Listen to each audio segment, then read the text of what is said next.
በእስራኤል ያጋጠመውን ከባድ ሰደድ እሳት ማስቆም እንዳልተቻለ ተሰምቷል። ነብዩ መሐመድ መወዳደር ያለባቸው ከነብዮች ጋር ነው። ከነብዮች ጋር እስቲ በእነዚህ ሁለት ቪዲዮዎች መካከል ያለውን ልዩነት አብረን እንመልከተው። አሰላሙ አለይኩም ወራህመቱላሂ ዛሬ ላይ አልጀብራና አልጎሪዝምን የሰጠን በ9ኛው ክፍለ ዘመን በባግዳድ የታወቀ ምሁር ነበር። አሰላሙ አለይኩም ወራህመቱላሂ ተዓላ ወበረካቱ። ውድ የተከበራችሁ የኑር ፋሚሊዎች እንዴት አላችሁ? ዛሬም እንደተለመደው በአዳዲስ ቪዲዮዎች ተመልሰን ተገናኝተናል። እንግዲህ መግቢያ ላይ እንደተመለከታችሁት አሪፍ የሆኑ ቪዲዮዎችን ወደ እናንተ ይዤላችሁ ቀርብ ያለሁኝ። አንዲት እህታችን እንግዲህ ሚሊተሪ ላይ ነው ያለሁት፣ ሻርፕ ግን መልበስ አልቻልኩም ብላለች። ለሱ ደግሞ ዲን ምን አይነት መፍትሄ ያለው የሚለውን አብረን እናያለን። ሰሞኑን መነጋገሪያ ከሆኑ ጉዳዮች አንዱ እንግዲህ በእስራኤል የተከሰተው ሰደድ እሳት ነበረ።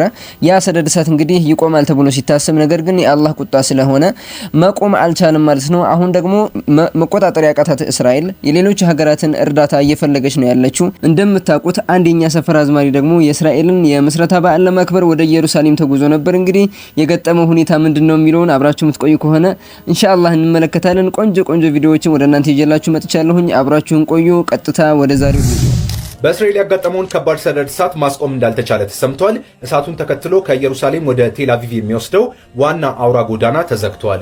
እሳቱ በፈጣን ንፋስ እንደዚሁም ደግሞ ደረቃማ የአየር ሁኔታ እየታገዘ እየተስፋፋ መሆኑ ተሰምቷል። የአውሮፓ ሀገራት የሆኑት ጣሊያን፣ ክሮሺያም እስራኤልን ለማገዝ አውሮፕላኖቻቸውን ወደ ስፍራው ልከዋል። በተጨማሪነት በነገው ዕለት እስራኤል ልታከብረው የነበረውን የጀግና ወታደሮቿን ቀን እንድትሰርዝ አስገድዷታል። ቶሎ አዳዲስ መረጃዎች እንዲደርሳችሁ እዚህ ጋር ያለውን የፕላስ ምልክት መጫናችሁን አትርሱም። ባዮ ላይ ደግሞ የቴሌግራም ቻናል ሊንክ አስቀምጬላችኋለሁ። እስራኤላውያን እንግዲህ ይሁዲዎች የእውቀት ባለቤትነን ነገሩን በተከሰተ በሰዓታት እንግዲህ እናቆመዋለን ብለው ሲያስቡ ነገር ግን ይህ ነገር እየተባባሰ ሰደድ እሳቱ እንግዲህ እንደቀጠለ ነው እየተወራ ያለው። ለብዙ ሀገራትም የደረሱ ጥሪዋን እያሰማች ቢሆንም ያ ጀማዓ ምንም ዋጋ የለውም። ሀገራት ቢተባበሩ የአላህ እገዛ ከሌለ በስተቀር ምንም አይነት ነስር ሊመጣ ስለማይችል እንግዲህ ሀገራትን ጥሪ ቢያደርጉም በቴክኖሎጂ በእውቀት የዳበሩ ሀገራትን ቢጠሩም እሳቱን ማቆም አልቻሉም። እስካሁን ድረስ የህፃናት ደም የህፃናት እንባ ከ40,000 በላይ ንጹሃንን ደም ያፈሰሱ እንግዲህ ይሁዲዎች ይህን በእሳት ሰደድ እሳት እየተቀጡ ነው ያሉት። የኛ ሰፈር አዝማሪ ደግሞ እስራኤል እንግዲህ ሄዶ ኮንሰርት አዘጋጃለሁ ብሎ ቀውጦት ነበር። ነገር ግን ደግሞ አላህ መልሳለሁ ለሁሉም ነገር። እኛም እንግዲህ እዚህ ሆነን ስንቃወም ነበር። እንድታውቁት የምፈልገው ከሙስሊሞች ብቻ አይደለም ሐቂቃ ይሄ ተቃውሞ የደረሰበት ክርስቲያን የሆኑ ሰዎችም ጉዞውን እንግዲህ እየተቃወሙ እንደነበረ በሶሻል ሚዲያ ስንታዘብ ነበር። እንግዲህ አንዳንዶች ደግሞ ሌሎች ደግሞ እንግዲህ ሰደድ እሳት መከሰቱን ራሱ ጭምር አናምንም ያሉ የነበሩ ሰዎች አሉ። ዓለም ሚዲያ እንግዲህ ተቀባብሎ ሲዘግቡ የነበረ ነው። አላምን ካላችሁ ደግሞ ይህን ቪዲዮ እንድትመለከቱ ልጋብዛችሁ። የእስራኤል ሰደድ እሳት እስካሁን ድረስ ሊቆም አልቻለም። እዚህ ጋር እንደምትመለከቱ በከፍተኛ ሁኔታ እየነደደ ይገኛል። ከዚህም በተለያዩ አቅጣጫዎች ነው ነዋሪዎች በመኖሪያቸው ለቀው የሸሹ እንደሆነ ተነግሯል። ሊከበር የነበረው የእስራኤል የነጻነት ቀን መሰረዙ እየተነገረ ይገኛል። በአንዳንዶች በኩል አንዳንድ የአውሮፓ ሀገራትም እሳቱን ለማጥፋት ወደ እስራኤል እንቅስቃሴ ጀምሯል የተባለ ሲሆን እስራኤልም እንዲደርሱላት ድረስልኝ ጥሪ እያስተላለፈች እንደሆነም ተነግሯል። የእሳት አደጋው ወደ ኢየሩሳሌም መቃረቡም ስጋትን አሳድሮባታል በእስራኤል ላይ። አስተያየታችሁን ኮሜንት ላይ አስቀምጡ። ተምረጆች ለማግኘት የፕላስ ምልክቱን ተጫኗት። ጉግል ማፕ ስትጠቀሙ የተለያዩ አፕሊኬሽኖችን ኮድ ስታደርጉ አሊያም የሂሳብ ስሌቶችን ስትሰሩ ለነዚህ ሁሉ ነገሮች መሰረት የሆነውን ቀመር ስላስቀመጠው ሰው አስባችሁ ታውቃላችሁ? አልኸዋሪዝም ከ1200 ዓመታት በፊት የነበረ ዛሬ ላይ አልጀብራና አልጎሪዝምን የሰጠን በ9ኛው ክፍለ ዘመን በባግዳድ የታወቀ ምሁር ነበር። ምናልባትም በተደጋጋሚ ሰምታችሁት ሊሆን ይችላል። የተለያዩ ፕላትፎርም ላይ አልጎሪዝም የሚለው ስምም ከሱ ስም ጋር በእጅጉ ይቆራኛል። ዛሬ ላይ እየኖርንበት ያለውን የዲጂታል ዓለም ከአርቲፊሻል ኢንተለጀንስ እስከ ኦንላይን የባንክ አገልግሎት ሁሉም የሱ የሐሳብ ኃይል ውጤቶች ናቸው። ይህ እውቀት በኢስላም ያለው ተልእኮ ነው። ታዲያ ይህንን የኢስላም ሊቅ ማመስገን አይገባም ትላላችሁ? ብዙ ጊዜ እንግዲህ ታውቃላችሁ ስለ እውቀት ሲነሳ ስለ ቴክኖሎጂ ሲነሳ ነጮቹ ነው የሚያነሱት። እውቀት ያለው ነጮቹ ጋር ብቻ እንደሆነ ነው የሚያወሩት። ነገር ግን ደግሞ ከዲን አልኢስላም ከሙስሊሞችም የመነጨ ከአረቦች የመነጨ እውቀት እንዳለ ለማንም መናገር አይችሉም። ይህ ግን እንደተከሰተ ደግሞ በማስረጃ ነው እንግዲህ ይህ ነገር ያለው ይሆን አልሰሙትም። ብሰሙትም ደግሞ አንዳንድ ሰዎች ላያምኑ ይችላሉ። አረቦች የእውቀት ባለቤቶች እንደነበሩና ከብዙ እውቀቶች ከነሱ የመጡ እንደሆኑ ብዙ ቀመሮች ከነሱ እውቀት እንደተገኘ ብዙ መረጃዎችም ሶሻል ሚዲያ ላይ አይሰሩም። ሰውም እንደዛ ብሎ አያስብም። ምክንያቱም ደግሞ ለምን መሰላችሁ ያ ጀማዓ ሙስሊሞች እውቀት አላቸው ብሎ ከታሰበ ዲን አልኢስላም የእውቀት ምንጭ ነው። ሰዎች ደግሞ ወደ ዲን አልኢስላም ይሄዳሉ ተብሎ ስለሚታሰብ የእስልምናን ገጽታ ለማበላሸት የአረቦቹንም ገጽታ እንደዚሁ ማበላሸት ተልኳቸው አድርገው የሚሰሩ ሀገራት አሉ። ለዚህ ነው ብዙ እውቀቶች የነጮችና የይሁዲዎች ተደርጎ የሚሳሉት ማለት ነው። እናንተ ደግሞ ሌሎች ሐሳብ ካላችሁ ሐሳባችሁን በኮሜንት አስቀምጡልኝ። የወጣቱ መሪ ኢብራሂም ትራውሬ ጠባቂ የሆነው ማለት ነው አሁን ላይ በታማኝነቱ ብዙዎች እያደነቁት ይገኛሉ። ታሪኩ የተፈጸመው ማለት ነው ይህ ሰው ኢብራሂም ትራውሬን እንዲገድል በሚሊዮኖች የሚቆጠር ብር ይሰጡታል። ይህ ቦዲጋርዱ ነው። እሱ ግን ያደረገው ያን ብር ከተቀበለ በኋላ ቀጥታ ወደ ኢብራሂም ትራውሬ በመሄድ የታቀደውን በሙሉ ይነግረዋል ማለት ነው። እና ኢብራሂም ትራውሬ ለታማኝነቱ ማለት ነው እንደምትመለከቱት የህዝብ በዓል ላይ ከጎኑ እንዲቀመጥ ነበር ያደረገው ማለት ነው። እናም ይህ ታሪክ ከተሰማ በኋላ ይህ ቦዲጋርድ ማለት ጠባቂ ያሳየው ተአማኝነት አሁን ላይ ብዙዎች እያደነቁት ይገኛሉ። እንደሚታወቀው ፈረንስና እንደዚሁም አሜሪካ በኢብራሂም ትራውሬ ላይ ጥርስ የነከሱበት ይመስላሉ። ምክንያቱም ደግሞ እነሱ የሚፈልጉትን ነገር በቡርኪና ፋሶ እያደረገ ስላልሆነ ነው። ያ ብቻም ሳይሆን ከሩሲያ ጋር ያለውን ግንኙነቱን በማጠናከሩ አውሮፓዎችና አሜሪካኖቹ እየተስማሙበት አይደለም። ለተመሳሳይ መረጃ የፕላስ ምልክቱን መጫናችሁን አትርሱ። ብዙዎቻችሁ ይህን ግለሰብ እንደማታውቁ ነው የምገምተው። አፉ በሉኝ። ብዙዎቻችሁ ግን ይህን ግለሰብ አታውቁትም። ነገር ግን የምታውቁት ሰዎች ካላችሁ ኮሜንት ላይ ስሙን ጻፉልኝ። ሌሎችም ሰዎች ደግሞ እንዲያውቁትና እንዲተዋወቁት ፈልጋለሁ። ይህ ግለሰብ እንግዲህ የቡርኪና ፋሶ መሪ ነው። ኢብራሂም ትራውሬ ይባላል። ሙስሊም ነው። ቡርኪና ፋሶዎች ሙስሊም ናቸው አልহামዱሊላህ። ይህ ከመጣ በኋላ ግን ዓለም ላይ መነጋገሪያ ሆኗል። በጣም ዓለም ላይ ብዙ መነጋገሪያ ሆኗል። ብዙ የሚሰራቸው ስራዎች በጣም ዓለም ላይ ፌመስ አድርገውታል ማለት ነው። ያ ደግሞ ሀገር ወዳድ በመሆኑና ለህዝቡ በጣም የሚያስብ የሚጨነቅ መሪ በመሆኑ ነው። ፈረንሳዮች እንግዲህ በቅኝ ግዛት ይገዟት የነበረችው ፈረንሳይ አሁን ከቅኝ ግዛት ከወጣች በኋላም በእጅ አዙር እንግዲህ በቅኝ ግዛት ወርቋንም ሌሎችም ማዕድናቶቿን እየበዘበዙ ነው የኖሩት። ይህን እንግዲህ ተቃውሞ ፈረንሳዮችን አባሮ ብዙ ጫናዎች አድርሰውበታል።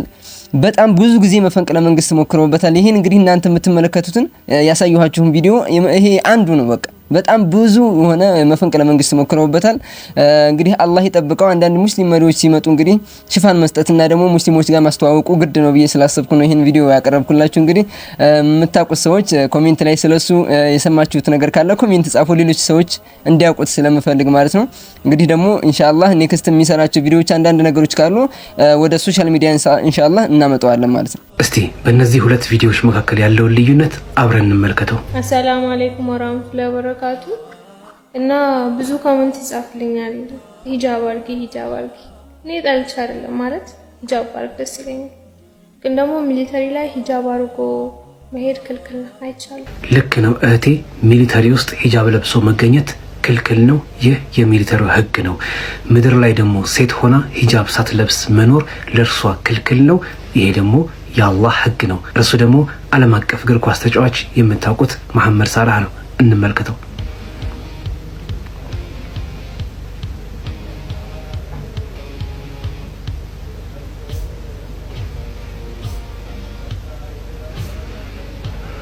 ይህ የሰሞኑን ሶሻል ሚዲያ መነጋገሪያ የነበረው ቪዲዮ መሐመድ ሳላህ ላዩ ላይ ሊደፋበት የነበረውን መጠጥ ሲቃወም ከተደፋበት በኋላም በሙሉ እንዳያገኘው ራሱን ሲያሸሽ ነው የተመለከትነው። በሁለቱ ቪዲዮዎች መካከል ያለው ልዩነትና አንድነት ምንድነው? ሁለቱም እንጀራቸው ነው።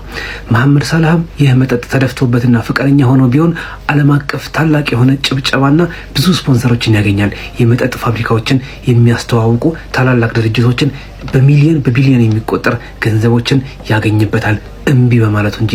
እርሷም ደግሞ ለእንጀራዋ ስትል ነው ይህን ስራ ብታቆም እንጀራዋን ታጣለች። ሁለቱም እዚህ ውስጥ እንጀራ አላቸው። ነገር ግን እኛ ሙስሊሞች ምድር ላይ ስንኖር ምድራዊና መንፈሳዊ የሚባል ሁለት ህይወት የለንም። ሁሉም ህይወታችን መንፈሳዊ ነው። እሷ ሚሊተሪ ውስጥ መግባት ብትፈልግ እንኳን ሂጃቧን የሚፈቅድላትን የቢሮ ስራ እንድትሰራ እንጂ ህጉ ስለከለከላት እኮ ነው ምን ማድረግ ትችላለች ብሎ የሚፈቅድላት ዲን የለም። በዚህ ጉዳይ አላህ ፊት ትጠየቅበታለች።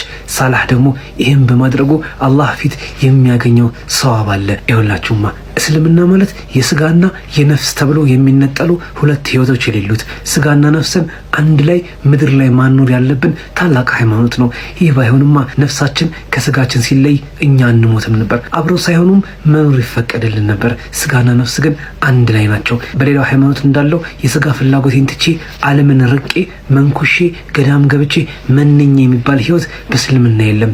የስጋ ፍላጎታቸውን በሙሉ ትተው ነው ወደ ምና የሚገቡት። መብላትና መጠጣቱን ስለማይችሉ የስጋ ፍላጎት ነው ቢያሟሉትም ማለት ነው።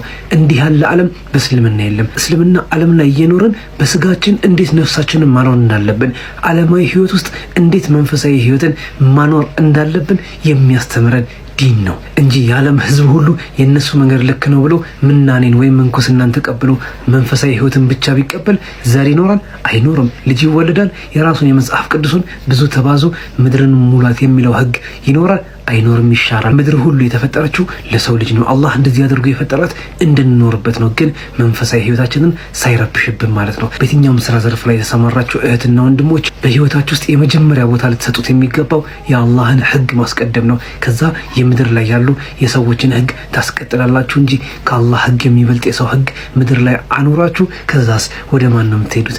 ሞታችሁ የሚገናኛችሁ ጌታ ለምን አደረጋችሁ ሲላችሁ ካንተ በላይ የሰዎቹ ህግ በልጦብኝ ነው ልትሉት የማትችሉት ነውና አላህን ፍሩ፣ አላህን ንፍራ። አላህ ወደ ቀጥተኛው መንገድ ይመልሰን። ወሰላሙ አለይኩም። አንዳንድ ሙስሊም እህቶቻችን እንግዲህ የሂጃብን ጉዳይ በጣም ቀለል አድርገው ይመለከቱታል። ነገር ግን ደግሞ ሂጃብ በጣም መሰረት የሆነ ነገር ነው። ለሴቶች ደግሞ ውበት ነው። ከዛም በተጨማሪ ውበትም ነው። ሻርፕ ሲለብሱ በጣም ሙስሊም እህቶቻችን በጣም ቆንጆ ነው፣ ውብ ነው የሚሆኑት። ሂጃብ ደግሞ እንግዲህ ብዙ ትግል ተደርጎበታል።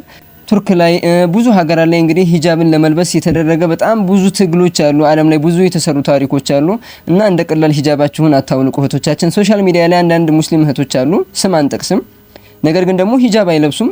ነገር ግን ፍላጎት አለኝ ትላለች፣ ሂጃብ የመልበስ ፍላጎት አለኝ እና በደንብ ሂጃባችሁን ጠበቅ አድርጋችሁ ብትይዙ ቆንጆ ነው። እቺ ሚሊተሪ የሆነችው እህታችን እንግዲህ አላህ የተሻለ ስራ እንዲሰጣን ነው ዱዓ የምናደርገው። አላህ ኸይር ነገር ይወፍቃት። ወደ ቀጣይ ቪዲዮ ሰሞኑን በተፈጠረው በኦርቶዶክስ በፕሮቴስታንት እንዲሁም በፕሮቴስታንት በኦርቶዶክስ በሙስሊም የተፈጠረውን ነገር ለመቋጨት አንድ ነገር ልበል።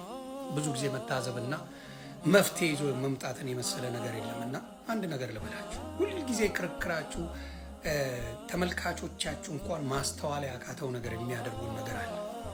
በጣም ከሚያስቀኝ ነገር ከኦርቶዶክስ ወይም ከፕሮቴስታንት ከሙስሊም አንድ ነገር ልናገር። ሙስሊም ነብዩ መሐመድ ነብያችን ነው ብለው ነው የሚያምኑት። ኦርቶዶክስና ፕሮቴስታንት ደግሞ ኢየሱስ ክርስቶስ ጌታችን ነው ብለው ነው የሚያምኑት። ጌታችን መድኃኒታችን ብለው ነው።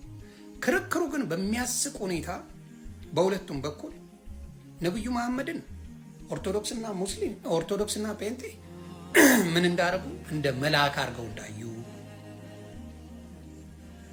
አርገው ነው የሚያዩት። ምን እንደሆነ ልክ አምላክ እንደሆነ አይደል።